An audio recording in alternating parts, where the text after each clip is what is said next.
My name's June Somekh, née Hoogie, and I was born at 44 Lansdowne Road, West Didsbury, Manchester, as it was 20 then. It's M20 something else now, and I wouldn't know what.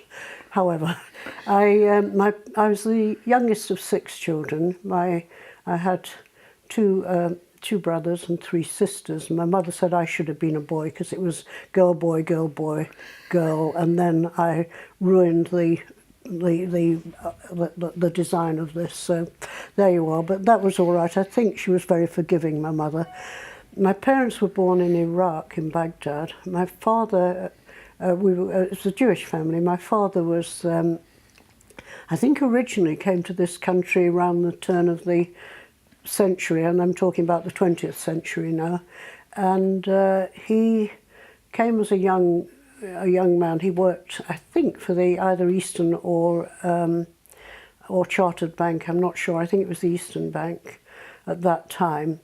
And then he went back, and after he married, and my sister was born, my eldest sister, he came back here. Both my parents, I think their second language was originally probably French, because I certainly know for a fact that my father went to the lycée in Baghdad. I'm not too sure about my mother, but anyway, they're both, mother's English, her written English, I think, was probably not very good. I'm not sure. My father was fluent in English. He had an accent. I didn't notice it, but I'm told he did have an accent. My mother had a strong accent, and we were not very forgiving. I remember teasing her about it, which was not very nice, but I don't think young children are terribly nice on the whole. However, anyway, my father was a textile merchant converter, and at that time in Manchester there were a lot of people who did that. They imported grey cloth, which is cloth that's been woven but not processed, and then had it processed and then sold it. I remember from my work in a textile place that it was when it came in as grey cloth, it was, I think it were 100-yard pieces more or less. They called those lumps, and then when it was processed they were in 30-yard piece things, and they were called pieces. They were packed nicely and then exported again. Anyway, he did that, but it's funny because I'm not sure. I know that at one stage he was a stockbroker, and I think this must have been when we went to London. We lived in London in I remember sometimes the name of the place where we were. We were in Chiswick, I know. No, Hammersmith actually, but it was towards Chiswick. I can't remember, it won't come to me now, but it will later on. When this is over, I'll remember everything that I haven't remembered now.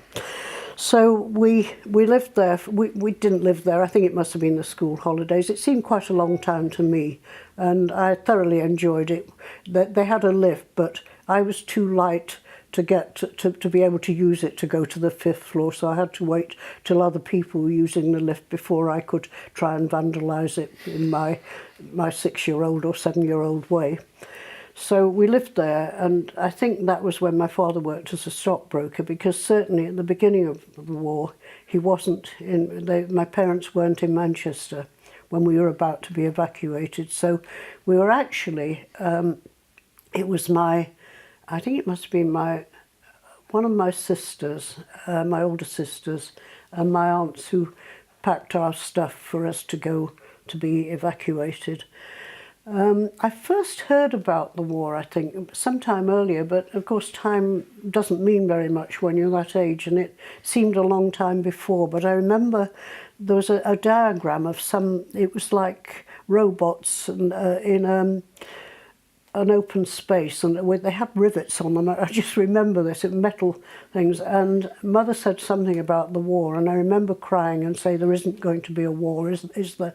And I was very bothered about this, but anyway, I was pacified in some way. I don't know whether my parents were going to be, ambassadors for peace or what was happening, but they managed to keep me quiet for a while.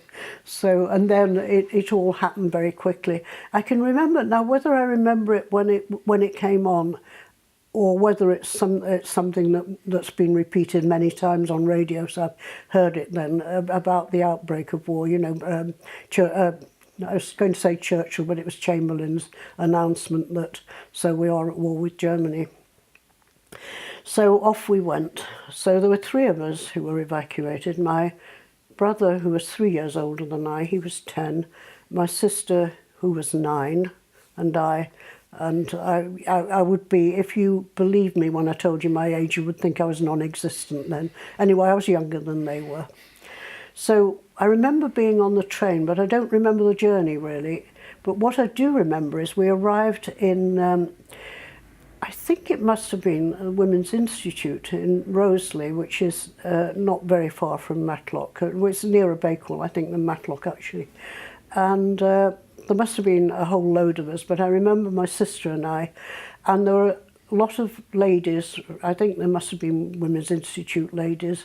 And of course now, having been on the fostering panel, I know the hoops that foster parents have to go through to be accepted. Well, this was pretty random, I would say. I'll take you through what I remember happened. We were given a carrier bag, and we had to go round a group of ladies, and each one put a can of something in as a present for our hostesses. And then someone said, 2 girls, they'll do for Miss Smith. And they didn't say anything about the boy, who actually is a son of an Orthodox family, Orthodox Jewish family, was billeted with the local pork butcher. Vera and I, my sister, went to, 2 girls they'll do for Miss Smith. So we went to Miss Smith's. We were taken there. I don't know how, it must have been in a car or something, I'm not sure. And we arrived there, and we thought Miss Smith was, I suppose, marginally older than my grandmother, and Miss Derbyshire, I think, had Tourette's. She used to yell at us, and or at anyone actually, she used to yell generally, and it was your kipperaddock, your lick a newt. And we were absolutely terrified. We thought we were with 2 witches, so we decided that we were going to stay up all night and see what these people were up to. And so we were there, and I think we must have unpacked or been unpacked. And then we were allowed to go out. We went walking up. There's a rock field in Winster, and it's wonderful. I think now they've probably got all sorts of safety rails around it, I'm not sure. But I don't remember anyone falling or doing any damage to themselves. It was quite an easy climb. And on the way up there, of course, the village children were shouting, "Isn't it a pity to live in a city," etc., etc. I don't know how I managed to translate that, but I did know what it meant, although I hadn't probably heard it before. So, because I was fairly innocent in those days. I remember we didn't go to school for some time, and then we went to the Women's Institute in Winster, and it didn't last very long, and I don't think it worked very well. Now, the teachers we were with were not ones who would have been my choice. There were two that I remember who, Mrs. Monkhouse. Now, Mrs. Monkhouse used to say on a Friday afternoon, I remember because I was in her class, "Who loves me? Hands up those who love me." And if you loved her, she gave you a few dolly mixtures. And this is absolutely true. I don't think some of these people would not have been allowed near a child nowadays, but however. So that was what happened. If you didn't love her, you didn't get the dolly mixtures. So that was it. That was usually my misfortune. And then she was quite sadistic. She had I don't know if any of you remember, there were hexagonal pencils which were blue at one end and red at the other. And she used to rap our knuckles with that, and we were daft enough to allow her, but we didn't have a lot of choice. We weren't very strong or very big. I might have had something to do with it now, but to do about it now, but not then. And then there was Mr. Crowther, who used to love the cane, and he was somewhat sadistic. I mean, it beggars belief that these people were allowed to deal with young children, really, but I mean, he was quite cruel, I think, and so was she. I think in some ways it was just, I don't think she realised how she came over, possibly, I don't know. Anyway, those were the teachers we were with. The village teachers were quite nice. There was one of them who was a bit of a, you had to be careful of, but most of them were fairly quite pleasant. Food was rationed, of course, and I can remember we kept our 4 ounces of butter in front of us. We had that 4 ounces per week, and then eventually it was all, you know, Miss Smith realised that we weren't very capable of managing our own rations anyway, so that was fine. And what I do remember is that the milk came round in a can, and then Miss Smith used to empty it into one of those big mixing bowls, and you could actually skim it, and because it was raw milk, you could whip the cream. So that was pretty good, because I did like whipped cream, and it was the only way you could get it in those days, I think. We weren't. It was interesting because we were there, but we were certainly not abandoned by our parents. My father used to send pocket money every week, and he also sent money for Miss Smith because he didn't feel that the allowance that they made was enough. So he gave her money and me. And Mother used to send us food parcels, you know, sweets and all the things that, actually a lot of things that she liked. She was probably one of the most unselfish people I've ever known. She was very, very generous. If she had anything, she would either share it with you or on occasions give it to you. I never really appreciated that. In fact, I didn't appreciate my parents until after my mother was killed, which was in a car crash with my grandmother. She sort of was completely selfless, really. She was wrapped up in her family. She did an awful lot for us, and indeed for her sisters. She was the eldest in her family, and was very, very supportive of them all. So anyway, to cut a long story short, I was there for 4 years. My brother was there for 1. I was a bit jealous of him because his foster carer's daughter was married to a publican, and they had a pub in Via Gellia, which used to get lilies of the valley there. It was a quarry place, but there was also a hill, and on the hill there used to be a profusion of lilies of the valley. We used to go the odd time, but it was quite a way to walk, but we still did it because I used to do quite a lot of walking then. And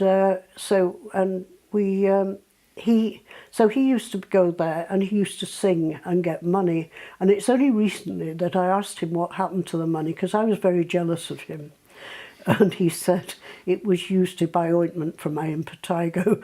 So I think, had I known that, I might not have been quite so jealous, but there you are. So that was Ted. Vera and I had a sort of, we shared a bed, and it was a flock mattress. And it was only when she was due to leave, because we each, after we got the 11 plus, we were sent home again. Mother didn't want us to go to secondary school there, and it was a flock mattress, and we used to have this. She'd say measure line night, you see. So we put our hands along where it was a brass bedstead, and so you could go along it and pinch any bit of anyone that was over the line. She rarely was. I quite often was, as you might expect with a younger sister. And it was only afterwards that I realised that, in fact, the flock mattress wasn't really even across the bed. So I had a bit less space than she had. But there you are, that's sisters, isn't it? Then I'm just trying to think what else there was. We sort of mixed into village life well, and I still have a friend who lives there. That she was a farmer's daughter there, and Amy Johnson, and we got on very well. We were both friendly with her. She was Vera's age rather than mine, and she was friendly with the three of us. I don't remember any more. Oh, there was one other. A lot of the children went back after about 6 weeks, or I think it must have been 6 weeks. It might have been more. It might have been 3 months, but a lot of them did go back, and they had. I think one girl actually stayed, and I think was possibly adopted by the family she was with. I remember her name, Muriel Ashcroft, and. I also remember school quite well. We sort of mixed in afterwards with the village children, and we were all there. What I do remember is that I was very good at mental arithmetic, and I remember one test they did, and no one else got them all right, and they wondered if they ought to lower the standard. And I thought I was terribly clever. And it was only when I got to grammar school that I realised I wasn't, and I felt I was very dim when I was there, and I probably was. But, you know, comparatively speaking, it was quite a come down for me. The other thing that was bad was going back home, and I was very resentful, very unhappy. And I remember saying things which, it must have been horrible. It was only after my mother died that I appreciated her, and I realised what they'd done for us, really, both my parents. I feel very guilty now, but there's not a thing I can do about it. But I just did not want to be back in Manchester, and that was my wartime experience in Winchester. Whilst being evacuated or even in Manchester, did you see any sort of direct influence of the war? Yes, I remember there was someone gave me, I was thinking about this the other day, I don't know where I got it from, but it was a buttonhole. It was made of felt and wool, and I remember raffling it for aid to Russia. There was a lot of aid to Russia at the beginning of the war, and there were some officers, there were Polish officers based in the village, but we didn't see much of them actually. Another thing I remember, which was to do with rationing, was that Thornton's had a warehouse there, and the poor men who used to have to deliver the stuff into this warehouse, they'd have a whole crowd of village children around begging, and they couldn't do a thing about it. It must have been really hard for them. The other thing I remember with the war was rationing, and also I remember a dream that I had, a very vivid dream, that I was in a prisoner of war camp. And the thing I remember most was my head was lousy. Now, whether that was to do with knits, because I did have knits at one stage, and Mother had me home to get rid of them. And I remember I didn't like the feel of the foreign tooth comb that she used, but they were. There was a crater outside the village. We knew a bomb had been dropped there, and that was in a field, so there was that. There were all sorts of indications. We were very well aware that there was a war on. We knew about prisoners of war, and of course a lot of the men from the village who had worked in the quarry and the local lead mines had been conscripted, and so, or had volunteered. So there was a family who lived opposite me. It was one girl, Eileen Stone, and her parents were, well, I remember her mother well. He was in the army, and he'd be back occasionally on leave. My brother must have been at university at that time, and he was fire watching and then was conscripted into the Air Force. And that was quite funny, because later on when I was mayor and I went to the RAF Association dinner, I took a picture of him in his RAF uniform, and I thought they would think he was a flying ace or something. He was and they said, oh yes, he was a medic, wasn't he? Which is what he was. And then later on, he, you know. What about things like rationing? Did you have any sort of direct experience of that particularly? Yes, I did. Yes, I could. Yes, we. It was the thing I was most interested in with rationing. There were two things actually. Tin fruit was one of them, and you got 24 points a month. And tin fruit, one tin of £1 12 ounces, I think, tin was 24 points. So if you wanted that, you only got one a month. Then there was sweet rationing, and I was very interested in that. And there was a lady, Miss Knight, who lived in Manchester, who used to send us her coupons, her sweet coupons. So I did quite well out of that. At the beginning of the war, before there was rationing, they had this stuff called Russian chocolate, which was dark chocolate, which I didn't like, but it was sweet. And so anything that was sugary, apart from tea, was okay. Tea I didn't like sugar in, because having been at an aunt's wedding where they thought they were being nice to me and gave me a cup of tea. Well, tea was a big treat because I wasn't allowed it. But then they put so much sugar in that it was like syrup, and so I didn't have it. So no, there was no problem about sugar rationing with us in the war. The other things I didn't notice really, because Miss Smith used to do it. They used to get, she kept poultry. Oh, I do remember that. That was a real culture shock coming from us, not about rationing, but she had chickens, so we had plenty of eggs. And but what I do remember was I left a perfectly normal house in Manchester, and we went to this house where there was no running water, there was no electricity. There was gas, and there was a gas cooker, and there was also a boiler. We had, there was no bathroom. We had a tin bath in front of the fire, and sharing with Vera, which neither of us cared for. And so, and I didn't care for that. I didn't like bathing there. I hadn't liked bathing at home at that age, but I certainly didn't like it when I was in Winster.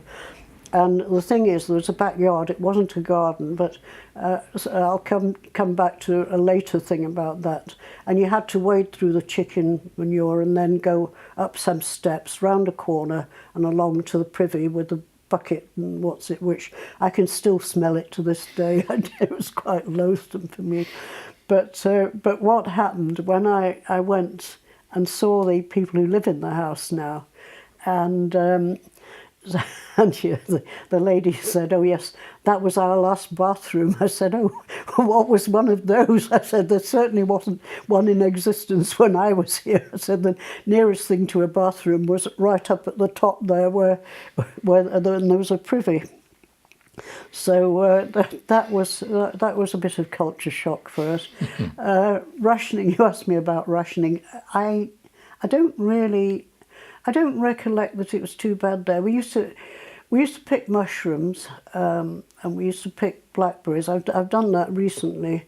I decided I'd go for a walk in the woods near here, and I used to love blackberrying, so I took something and was picking blackberries, and I was going along a cycle path and I got lost, and I have no sense of direction, which is very unhelpful. Anyway, I finally found a couple of fly-tip mattresses, and I walked over them. It was quite useful. I disapprove strongly of fly tipping, but in its place, I suppose it might be all right, because I managed to climb over it and get near where I saw there was a fence. So I realised there was some human habitation fairly near. So I walked round this fence, and I really was getting quite scared because I didn't have a mobile with me or anything. So I yelled, but no one heard me. So I walked around fences, and I finally got to a fairly low one, which I could have climbed over. And I thought, well, you know, if someone's going to catch me halfway through climbing over this fence, I'm not going to look very elegant. So I decided that I would walk on a bit, and I walked on, and the next fence there was actually a gap in.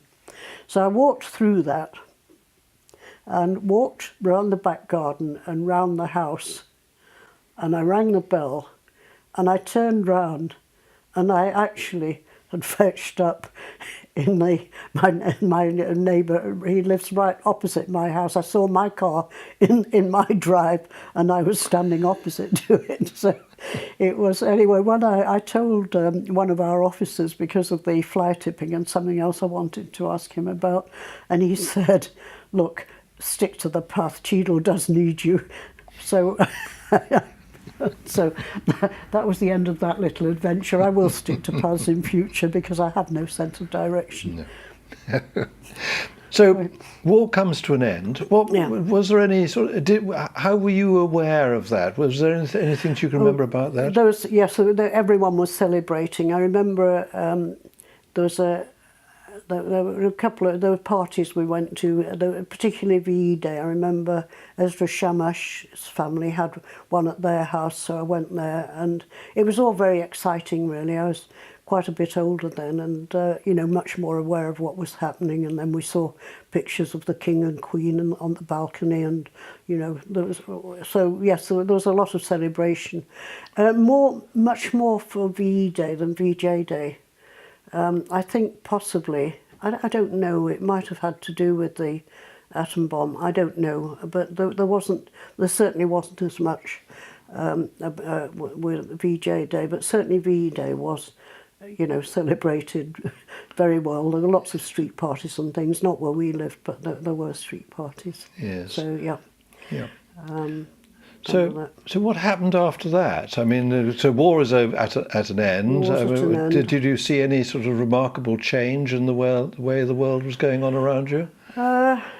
Not a lot particularly. One thing I remember about that, and it wasn't the end of the war, was one time when I was home, because we did go home from time to time, and our parents obviously came to see us as well, was there were 6 bombs which didn't go off, which were dropped nearly opposite where we lived. We lived in Moorfield Road, and they were in Darley Avenue near the river, I think. And so remember that. But afterwards, there wasn't a great deal of change. We were expecting rationing to finish, and it didn't. I mean, it didn't. I think meat rationing finally finished when I was about 20. So, you know, it had been going on a long time. Yes, it must have. It must have been. So I stayed on at school, and then I did. I was stage struck. I wanted to do speech and drama, and I knew my parents would never agree to my going off on the stage, and I finally gave up. I had an excuse that it was my sight suddenly got very much worse, so I didn't do that. I worked in an office in my uncle for a few years, and then I decided I wanted to do social work, but I'd got GCSEs or O-level, what were they, school certificate. Yes. But I hadn't got any other qualifications for it. So I finally worked, I did a demonstrating certificate at Domsky in Manchester, and then I worked as a travelling demonstrator for the Coal Utilisation Council. I don't think it exists now, and it was using solid fuel, and that was quite good. I didn't, by that time my mother had died, so I didn't sort of like to be, I wasn't away for very much. I did a year with Bibbies, which was selling, and it's funny now, it was hydrogenated vegetable oil, which now we know is wrong, and at that time was much more healthy than butter. I mean, who wanted butter when you could have these wonderful things which were carcinogenic? And so I did that, and then I did teacher training, and I did that in London. And my father really, all my mother's family who he was close to had moved to London, so he wanted to move to London. So I did my teacher training, and he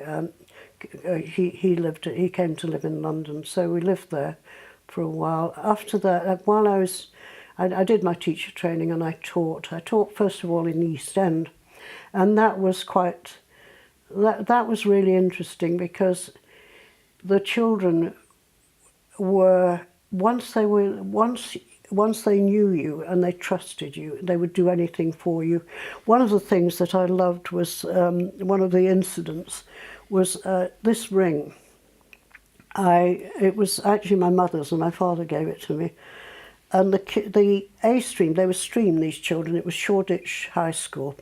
And the A stream said, "Oh, is that real gold, miss?" And I said, "Yes." So, they thought it was a lovely ring. The H stream, the so-called dim ones, said, "Is that a diamond?" I said, "Yes." "Is it insured?" "Well, it was then." So I said, "Yes." They said, "Tell you what we'll do, miss, we'll nick it, only we won't really. We'll keep the ring. You get the insurance money, give us half and we'll give you the ring back." And that was quite genuine. And then there were things like, "Would you like a lever, miss? Only £3 fell off the back of a lorry." And they were lovely. Not only would they not harm you, but they wouldn't allow anyone else to harm you either. And if anyone had, they would be in trouble with them. They were lovely, the children. And then I used to do, there's a school for the, I think it was, I'm not sure if it was for children with disabilities. It was, anyway, we decided to raise money for it. So some of the children used to come in early with me, and we'd make bread rolls and sell them at break. You know, we wouldn't make the rolls, we'd fill them with cheese and what have you, and sell them at break, and the money went to the Jeffrey School as it was then. So it was that. And then I went to Mayfield, and then I decided to actually, while I was there, I decided I wanted to do something. So I worked. I ran the canteen at a boys' club in Chelsea, and I did that for several years. And then I did my diploma in educational guidance at Rationing, for counselling. And then I finally my last teaching job was in, it was at Mayfield, not Mayfield School, it was Sarah Siddons, which was in Paddington. And there you got the full sort of gamut. We had embassy children, we had children who lived, you know, locally in huge flats or houses, and then we had children who were, you know, on benefits and who had very little. So it was interesting. It was and I was a year ahead there, and then I came in charge of the sixth form, and then it was you know, it was amalgamated and became North Westminster School. So there were three. There was Paddington, Rutherford, which was boys' school. Paddington was mixed, Rutherford, and ours, which was a girls' school. So they were all amalgamated, and then I took early retirement, and after that I came back here. And my husband and I married, and I did, and he started to do it later. I did Citizens Advice Bureau. I worked for the Citizens Advice Bureau, and I started Friends of Manchester, CAB, and we used to raise money and give small, you know, for small pieces of equipment for the different bureaus in Manchester. And then I was, after I left that, I was a Samaritan for some time. And then I've always been interested in doing some sort of community work. And then it was Patsy Carlton who suggested I might join the council. And I wasn't sure. I thought by that time, I thought I'd reached an age where I'd taken early retirement, mind you. I was sort of not much more than 50 when I retired. But I thought maybe I was too old. And someone said, we're not ageist. So actually I did become a councillor. The local Liberal Democrats were looking for deliverers, as we always are actually. So if any of you who live locally would like to deliver, or live anywhere and would like to deliver leaflets, we'd be delighted to hear from you. Thought I'd get a little commercial in there. Anyway. Well, you should be speaking to camera when you say that. Oh, sorry. Yes. Sorry, I'm not. All right, but we won't. We'll have you as well. We don't mind. You'll be allowed to deliver too. So anyway, I decided I would deliver, and I became involved. I helped a bit at the election time. It was actually the 2001, I think, election when Patsy was elected. So anyway, Patsy was duly elected. It must have been 2001, and she asked me if I'd like to go to the House of Commons and you know, take some friends. So 6 of us went down to London, and we had a tour of the House, and then we had lunch with Patsy. And during lunch, she said, my instructions were to get you sloshed and ask you to stand for Cheadle-Hulme North. So I said, well, actually, Patsy, I said, I am a cheap drunk, but I'm not dirt cheap, so you better get some more wine. So which she duly did, and then I was selected and then elected for Cheadle-Hulme North. And actually that has been very rewarding. I don't mean financially, but in other ways it really has. You know, some people say some very nice things. There are people who say other things, but I ignore those. But there are some very nice things which are said, and I do my best, and I have thoroughly enjoyed it. It's been, as I say, I think it's probably even more rewarding than teaching. Teaching had its moments, but this is I have really thoroughly enjoyed this. So I was always grateful to Patsy, and she was a wonderful person actually, and I don't know anyone who knew her who would argue with that. Anyway, that's sort of me so far. I don't think I've done any more. Oh, yes, no, that's I mean, it. you were deputy mayor. Yes, I've been. Yes, In fact, you still are deputy mayor. No, I'm not. Oh, not? No, No. not now. No. You no, were I was up until deputy recently. mayor, Yes. and then unusually, it doesn't always happen. I became mayor the year after. That doesn't always happen. It doesn't always happen that way. So I was deputy mayor and then mayor, and that was a wonderful experience. I had my friend from college with me, Celia. Sadly, she died just after the end of it, but we had a wonderful time. We always, as she said to the then chief exec, well, you could really call us the Chuckle Sisters, and we did. Celia and I met at college, and we actually disliked each other at first, very much so. You know, I was a bit older than the others because I hadn't decided, as you know, until later on. And she turned around and said, "Be your age," and it was only when she'd been out with my brother, and I think we realised that probably we're a bit more alike than we realised, and so we did become friendly, and we were friendly right to the end of her life. But it was sad. She had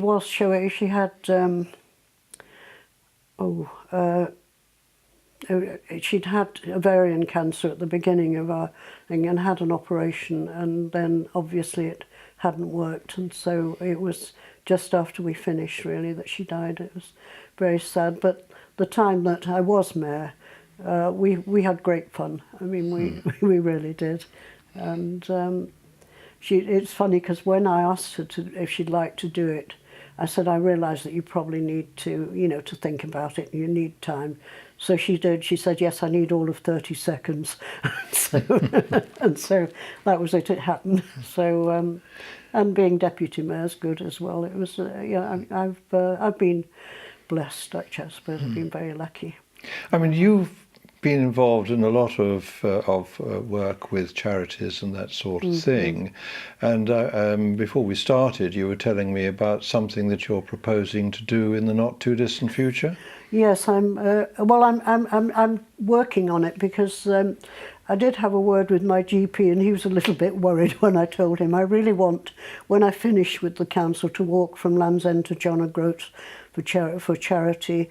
I've got an idea in my mind of which charities I want to support. I'm training actually. That was part of my getting lost in the forest. I'm sort of trying to do more walking than I have done, and also, of course, Stockport has Walk a Day, so I'll start with the short walks and see how far I can get. I'm not over ambitious. I realise it's going to take me a long time. I was sort of thinking of trying to get up to 10 miles a day. I'm not sure. I did walk to Cheadle and back, which is probably about 4, and I was totally knackered. But I have got time to train, so should be all right then. But just a thought. Friends and relatives have offered to come with me, for a short spell. So I'm hoping it'll work. Yes. But it depends a lot on the sponsorship as well. If I don't get a lot of money, I'm not doing it, because I'm like that. I'll just stick my bottom lip out and take my walking shoes home. But well, let's hope you do. Anyway, it sounds like a great thing to try and achieve. It's something I've often thought about, and I think it would be good. And if I can raise money for the charities I support, that will be really good. So. Just coming back a little bit, because I sense we're probably coming towards the end of the interview, yeah. But are there any sort of highlights, do you think, particularly over the war, anything you might have, that you might have not mentioned, or, I mean, maybe you've covered pretty well, but... Yes, I'm trying to think. I don't know, really.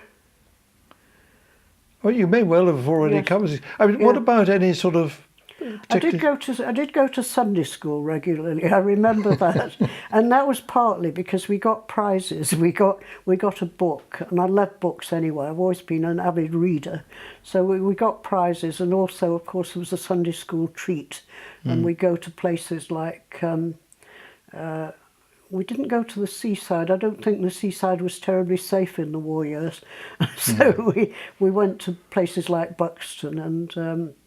I don't know, maybe we went to Macclesfield, but I can't remember. I don't actually remember very well where we went, but we did go out on Sunday school treats. I do remember that. I remember the, it was interesting that I wouldn't miss Sunday school. And it was interesting because in the village they had two, I wasn't aware of any. I think we were the most ethnically diverse people that I knew there. Really, there were. I was thinking about it. We had Church of England. There was Primitive Methodist and Methodist Reform, and I don't remember that. I don't think there were any Catholics there, and so it was. It was interesting, really, and I don't remember ever seeing anyone who was black in the village. No. They had, it was. It was the village treats. We used to like to go to Bakewell because they had a log field there. I suppose it was and we could play on the logs. I think if we'd been spotted, we might have been removed. But at the time, it was near the River Derwent, and we used to play on these logs when we went. Cinema was a big treat. We were all given for our Christmas present one year tickets for Smiling Through. So that was a very sentimental film which we loved. Yes. And yes, the cinema didn't feature. And of course, there was no television in those days. No television. So, did you ever listen to the radio? Yes, a lot. Yes, that's right. We had Miss Smith had a sister, Ethel. Had three daughters. There was Winnie, Betty and Connie. And actually we were a big disappointment to them because when we went there, we didn't believe in Father Christmas. And they'd really been looking forward to being Father Christmases. And I very much regretted that I knew about Father Christmas and had revealed that I knew about Father Christmas. But they were very nice to us. They were very kind. They had boyfriends who, one of them worked on a farm, so that would be a reserved occupation. And Winnie and Connie, their boyfriends were, I think Connie's was as well, but I know Winnie's was. I remember they were in the Army or Air Force, or certainly in the Armed Forces. So they would come back from time to time, but we didn't really see them. I think I remember Frank, who was Winnie's boyfriend, Frank Bunting, and they went to live in Derby after they married. Oh yes, and that was why when you were talking about radios, they had the wet batteries, and he used to charge them. He used to take people's batteries and charge them. He had this charger at his house, and we used to go there quite often. I remember also, I'm very absent-minded now, but I realised there were indications of this when I was about 10.